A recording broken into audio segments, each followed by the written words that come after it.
Honorable Président, honorables membres du bureau, honorables députés et distingués collègues. Avant de commencer, avant d'entrer dans le vif, je voudrais proposer ou donner un conseil à son Excellence, Monsieur le Gouverneur. Au regard du constat amer que nous venons de faire, Monsieur le Gouverneur registré. Excellence, Monsieur le Gouverneur, par l'entremise du bureau, bien sûr. Excellence, des propositions, suggestions de vos services, ça sera au cabinet. Essayez de nous écouter. Merci, Excellence. Je disais, au regard du constat amer que nous venons de faire par rapport à ce travail fait par les experts, que nous appelons experts, mais en réalité, apparemment, ils doivent apprendre beaucoup de choses.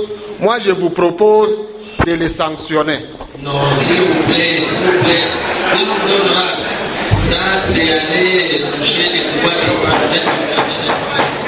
Non. S'il vous plaît, chers collègues. Le gouverneur, c'est un homme compétent. S'il vous plaît. Mais aujourd'hui... S'il vous plaît, chers collègues, je suis tout à fait d'accord avec vous. Ce que les services ont fait, ce n'est pas à minimiser. C'est un effort fourni. Et nous pouvons, là où il faut corriger, on peut pouvoir corriger. C'est la raison pour laquelle vous êtes autorité budgétaire. Ils ont mis quelque chose dans les vidéos Athénée de Mweneditu. Athénée de Mweneditu n'existe pas. C'est l'institut de Mweneditu. Et même cet institut de Mweneditu là, ils ont prévu la construction de 6 portes. Mais ces 6 portes ont été construites l'année passée par le gouvernement précédent. Il reste quelques travaux de finissage. Il faut les sanctionner sévèrement. Non.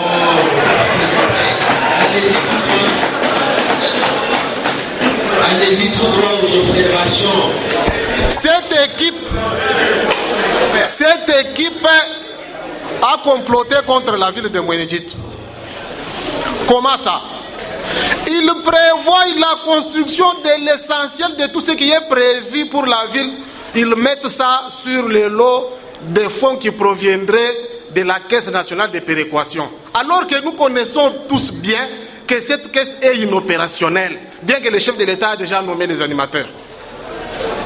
On prend EP Adventiste 1, EP Nkuna, EP Bonansef, EP Bomberger, EP Mounanoukit, EP Loignon. EP Loignon n'existe pas, c'est l'Institut Loignon.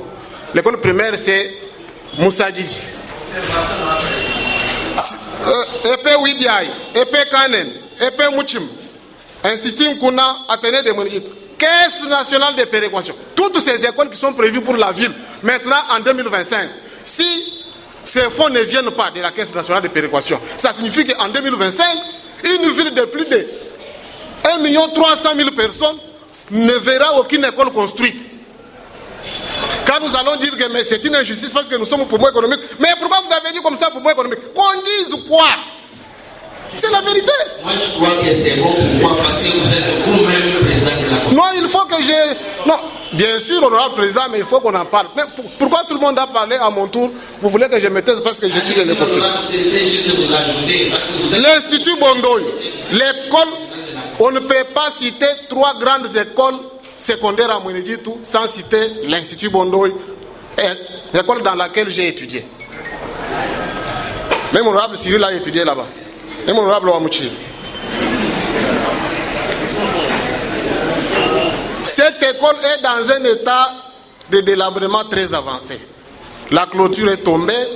Les salles de classe ont encore les anciennes toitures de l'époque coloniale. Mais on prévoit un montant dérisoire de 242 millions.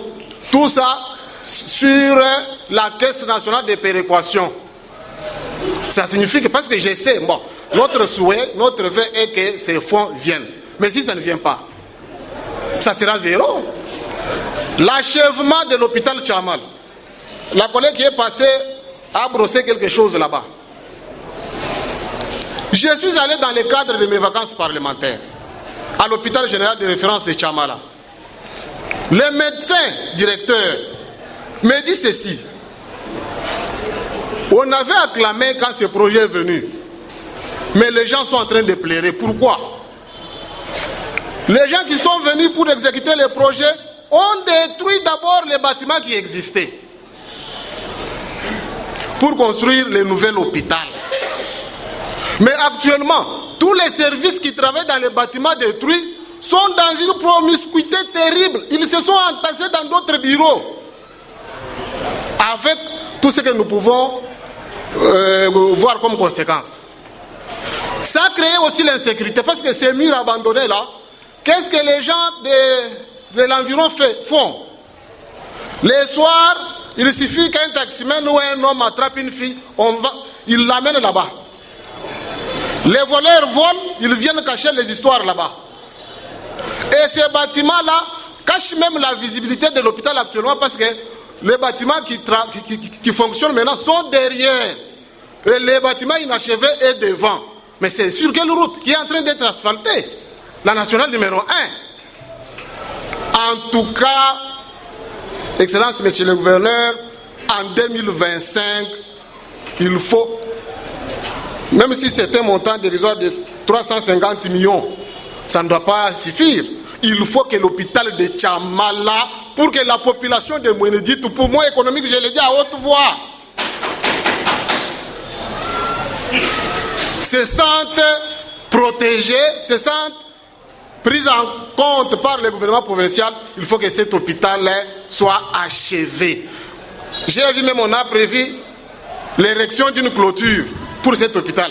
Ça viendra parce que si vous touchez les problèmes de la clôture, ça va soulever les vieux démons. C'est quoi? L'hôpital avait un grand espace, mais il a été spolié. Il y a les gens qui ont érigé des clôtures là-bas. Ça va soulever beaucoup de problèmes. Achevez d'abord cet hôpital, le reste des choses vont venir après. On prévoit la construction de 5 centres de santé pour la zone de santé de Makota, 5 centres de santé pour la zone de santé de Mweneditou, mais on met sur fond de la caisse de péréquation. On prévoit la construction de chambres privées à l'hôpital général de référence de Chichinge à 2000. Là, je suis à la page 139. 340 millions. Mais, Caisse nationale de péréquation. Donc, mes chers collègues, tels que vous êtes là, soyez solidaires avec nous de Mwenedit. En 2025, si c'est maintenu comme ça par notre commission, Mwenedit n'aura rien parce que tout ce qui est prévu, c'est la Caisse nationale de péréquation. Je continue. Excellence, Monsieur le Gouverneur. En dehors du bâtiment administratif de la mairie de Mwenedit, construit à l'époque coloniale, la plupart, la quasi-totalité des services de l'État qui œuvrent à Mwenedit sont soit locataires, l'exemple du bureau de Transcom que les taximens venaient de vandaliser. Il y a un problème actuellement avec les propriétaires de la parcelle. Les taximens ont jeté des projectiles, ont détruit les murs, les vitres du bureau Transcom, alors que Transcom est locataire. Et aujourd'hui, les dossiers où? Au parquet. Vous avez l'auditorat, locataire. Mais les peu de services qui sont dans les bureaux de l'État, je peux qualifier ces bureaux-là de bicoques. Allez à la mairie de Mweneditoula. Regardez derrière, entre la DGRE et la mairie. Il y a des petites choses construites qu'on appelle bureau de l'État. Moi, je croyais que dans ce budget de 2025, on pouvait prévoir aussi la construction d'un bâtiment administratif pour que les services de l'État à Mwenedit ne soient pas encore locataires. Nous allons essayer avec les collègues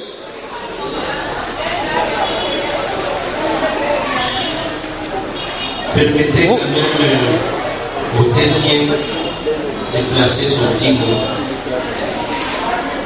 Même tout ce qu'on a prévu, construction du marché central de Mweneditou. Mais après la gare de Mweneditou, c'est le marché qui fait entrer beaucoup d'argent. Parce que tout ce qu'il y a comme impôt foncier, moi j'étais receveur à la DGRLO, l'impôt foncier on ne le perçoit pas à la cité comme ça. Il y a peu de maisons pour lesquelles on perçoit cet impôt. Mais l'essentiel c'est au marché de Mweneditou, les maisons commerciales. Mais on prévoit de construire le marché central de Mwenedit. C'est un grand marché. Mais on prévoit un petit montant. Mais ce montant même là, Caisse nationale de péréquation. Donc si en 2025, il n'y a pas le fonds de la péréquation, ce marché-là ne sera pas construit. La salle polyvalente, là au moins ce n'est pas la caisse de péréquation. Mais je ne crois pas, parce que nous tous nous construisons, on connaît comment ça coûte. Quelqu'un a posé la question ici, un collègue a posé la question. Ceux qui ont proposé ça, ce sont les gens qui se sont retrouvés au bureau ici à Cabinda, ou bien ce sont les experts qui ont envoyé les données. 150 millions de francs pour achever la salle polyvalente de Mwenedjit. C'est vraiment insignifiant. Nous allons à la voirie urbaine. Là aussi, on prévoit même les avenues qui ne présentent pas un danger. On laisse les avenues qui sont délabrées. Mais je ne peux pas citer ces avenues-là qui sont en bon état de peur d'être mal vues par les gens qui habitent autour. Je vois les ravins Moine Mouimpe. C'est là que je suis né, j'ai grandi là-bas. Ces ravins s'approchent déjà de la nationale numéro 1, Mwenedjit Mbujimaï. L'ancien gouverneur Sylvain Loubam, pendant ce temps, il était DP, je crois, de l'OVD, c'est lui qui avait essayé un peu de travailler ces ravins. Mais aujourd'hui, tout ce qu'il avait travaillé là, ça s'est englouti. Nous avons les ravins marché central. Je venais de parler du marché central ici. Il y a un ravin. On est en train même de construire les bureaux de la division éducationnelle 2. Il y a un grand ravin là-bas. Et ça menace même un bijou. L'hôtel du parc, c'est à quelques mètres. Ce sont des choses prioritaires parce que si les marchés venaient à être menacés, atteints par ces ravins, vous voyez les conséquences sur les recettes de la province, sur les recettes de la ville de Mwenedjit. Quand je parle de la ville de Mwenedjit, je me rappelle aussi, Excellence, Monsieur le Gouverneur, parmi vos prédécesseurs, je crois quand on était au Kassai oriental, ou bien parmi vos prédécesseurs, la mairie de Mwenedjit avait droit à 40%. Ce n'est même pas un droit, c'est quelque chose de légal, à 40% des recettes à intérêt commun. Actuellement, avec la rétrocession qui ne vient pas, la mairie, à Mwenedjit, les maires, les maires de la ville ont beaucoup de pouvoir. Pourquoi? Parce que nous sommes loin du chef lié.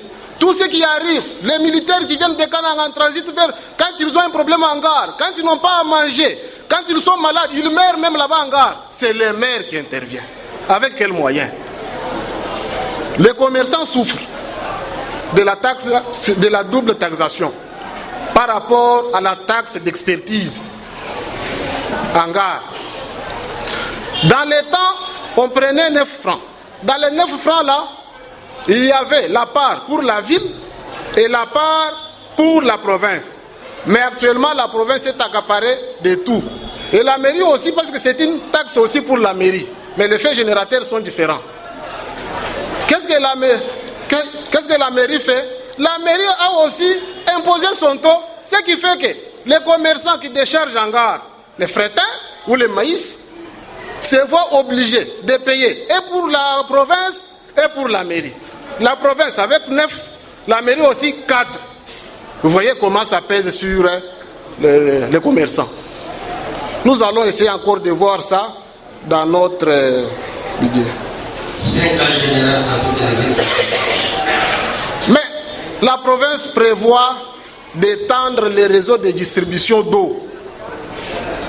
Parce qu'il y a des quartiers entiers, il y a des grands espaces comme quand vous dépassez du côté Kanene là-bas vers Moukaya, là où il n'y a même pas d'eau, il n'y a même pas une rivière tout près. La régie des eaux n'arrive pas. Les gens parcourent de longues distances pour aller s'approvisionner en eau. Mais c'est bien quand j'ai lu ça, j'ai dit, ok, le gouvernement provincial prévoit l'extension du réseau de distribution d'eau. Mais avec quel montant? 50 000 $. On va faire quoi avec 50 000 $? C'est pour faire 100 mètres, ou c'est pour faire quoi? Il y a des endroits où l'on n'arrive pas. À Machichi, par exemple, à Chibang, là-bas vers l'aéroport, l'ancien aéroport, vers l'hôpital de 2000, Tichinge. Il n'y a pas d'eau là-bas. Donc c'est un montant qu'il faut augmenter. On parle des forages à Bondoy et à Ilungamatopo. Mais c'est ici que la régie des eaux dessert correctement la population. Pourquoi ne pas prendre ces forages? Mais les gens qui proposent ces choses ici, ils sont comment vraiment? Là où toutes les parcelles ont les robinets, où vous prévoyez les forages. Là où les gens souffrent de l'eau, comme ce que je venais de dire à Chibangoupat, à Moukaya là-bas, on ne prévoit rien. Les avenues même qu'il faut entretenir. Nous avons avenue de la prison, avenue Monseigneur Nkongol, avenue Seye, avenue du sport, l'Issala, du 30 juin, Kananga. Mais on laisse des avenues qui présentent des dangers, comme l'avenue CNS à Chindundu. On laisse ces avenues. Cette avenue peut permettre à quelqu'un de quitter Mbujimaï, au lieu d'aller vers la banque, il traverse là-bas, vers 5 maisons pour aller à Luputa. Une route de contournement comme les gens du domaine disent. On laisse des avenues comme ça, on va sélectionner une avenue qui n'a aucun danger. Même les ravins. Quand vous prenez les ravins de l'avenue Cimetière, à Kalonji là-bas, c'est un ravin qui est près de la plus grande, de la plus prestigieuse école de la ville, le lycée Notre-Dame de la Jeunesse et le lycée Fatima, qui peuvent disparaître à tout moment. On prévoit un petit montant pour ces ravins. Et il n'est pas le seul, on le met dans le lot d'autres grands ravins. Ravin, marché Moulakom, avenue Canaan. Il fallait prévoir 600 millions pour tous ces ravins que j'ai énumérés ici. C'est trop peu, ça ne convient même, ça ne suffit même pas pour les seuls ravins des Kalonji là-bas qui menacent les lycées de Mweneditu. Je crois que j'avais prévu beaucoup, mais les collègues qui sont passés, je n'ai pas encore terminé à présent. Les stades au Minisport de Mweneditu, 744 millions. On ne peut pas. Je chute déjà à présent. Mais les gens confondent que pourquoi à Mweneditu, ça c'est l'honorable Hippo, on a prévu 9 milliards, 9 quoi, collègues? 9 milliards à cabine de 5 milliards. Vous êtes, quelqu'un est bigame, il a 2 femmes. La première femme a 12 enfants. Bon, une femme a 12 enfants, l'autre a 3 enfants. Vous voulez faire les budgets mensuels. Où est-ce que vous allez affecter beaucoup d'argent?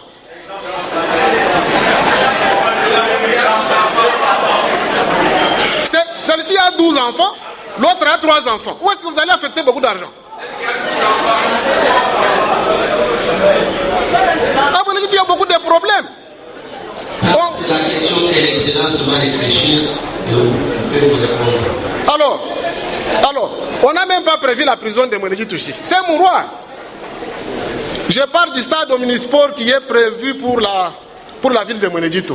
On ne peut pas mettre les mêmes montants d'un stade qu'on construit dans un territoire avec un stade qu'on construit dans une ville. C'est différent. Même les sables au village ou bien dans un territoire, on peut les prendre à côté ici. Mais dans une ville, il faut parcourir de longues distances. Mais on prévoit les mêmes montants pour un stade, en ville et au territoire. Je me demande sur base de quoi on fait tout ça. C'est pourquoi nous ne devons pas être complaisants. Le collègue Josué a félicité le gouverneur pour sa brillante prise de parole lors de la conférence des gouverneurs. Mais il faut qu'on constate aussi que, parce que je sais qu'il n'était pas là, les gens ont fait les choses là, ils ne visaient que l'argent. Il faut que quand on commence à produire un travail, que ça soit un travail de qualité, pour qu'il y ait un mariage entre ce que nous voyons dans le gouverneur et le travail qu'on fournit. Aujourd'hui, là, il répond politiquement, alors que ceux qui ont fait ce travail, ce sont des gens qui prennent le loisir de bouffer que l'argent, et non parce que les députés ont l'argent. Non, on ne paye pas le pouvoir central.